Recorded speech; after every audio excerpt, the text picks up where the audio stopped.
M-Rock has been inspired by Mammy Rock, who was a DJ in Europe. She started DJing at a really late age. She began DJing in her late 60s and has now become a kind of cult hit in the club scene around Europe.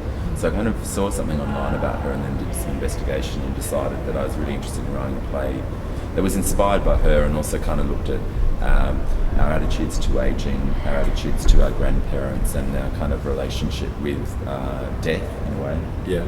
I think the other way around. It's interesting, and the story goes in all the publicity that she went to a nightclub with her grandson who was having his 21st, and they refused her entry at the door, and she, was kind of aghast at that, and then tried to figure out ways to get in. So kind of went from there. But yeah, I guess I was interested in also writing a piece that's about disco and about dancing and the joy of dancing, and yeah, it's quite a fun play.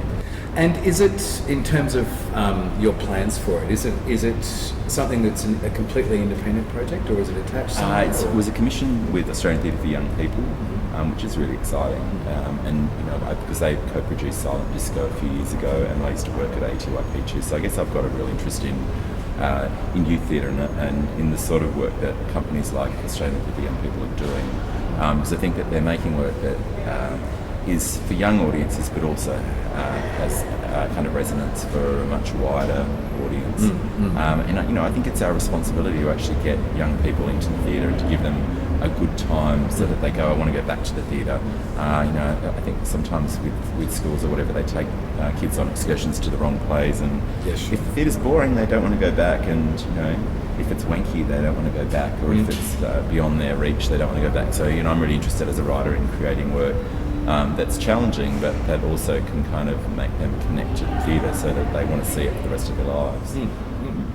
So you mentioned that you've had to do a rewrite. For it.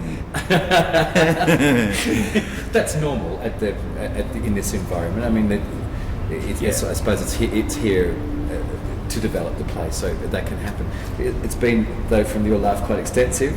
Yeah, I got some notes on the play early last week. Admittedly, I had a bit more time, but I'd been in the States because they did a reading of another play of mine, Truck Stop, in San Francisco. So I flew back in, got the notes from the dramaturg, looked at the play and went, I'm going to start all over again. So I began rewriting from scratch last Wednesday. Wow. So it's been a busy week. Yeah. And I kind of finished last night at about 2 a.m.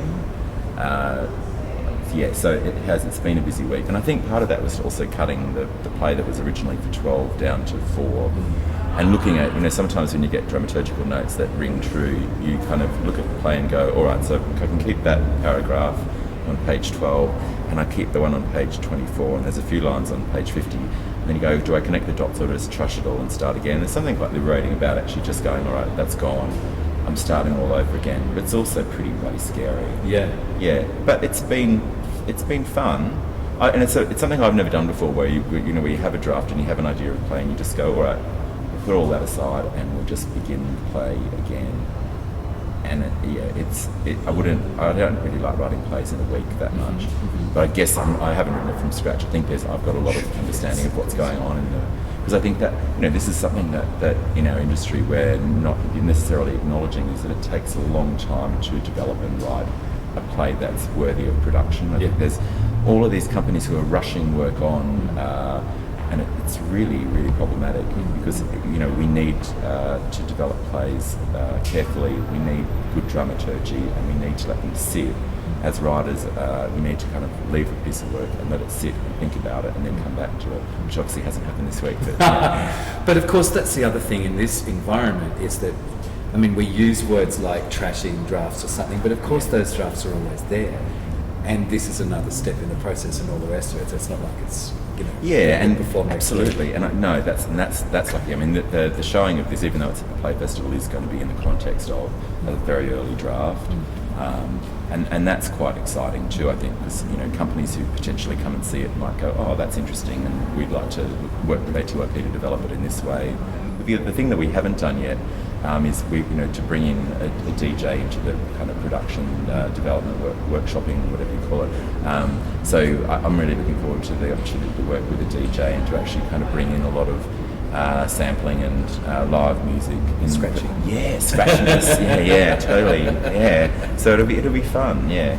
And Gran's also obsessed with musicals and show tunes. So she kind of wants to bring the show tunes into the disco as well, which is be interesting. That'll be fun. Yeah. So, in terms of your background, you're a very experienced playwright. You've been around a long time.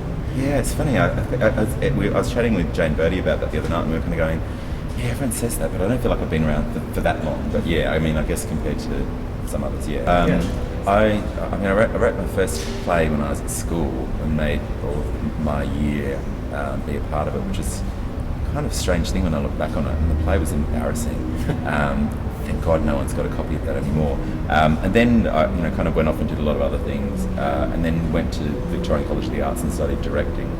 And it was interesting because in studying directing, I kind of realised that as much as I liked directing, I wanted to be a writer, because there was a lot of material out there that I really liked, but I always wanted to kind of change it so that it was slightly different, or that it had my perspective on it. And that's when I kind of realised, I should probably be writing. And I worked with Jenny Kemp at VCA, and she was really supportive and nurturing of me writing as well.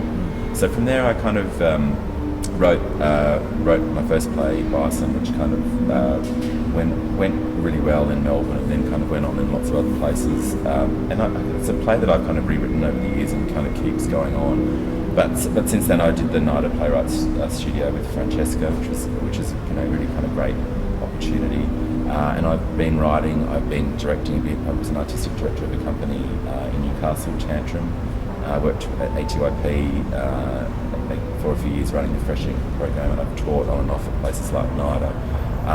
And I write as much as I can. I've only kind of recently, like in the last few years, have just become a freelance playwright, which is fun, but it comes with its own set of challenges as well.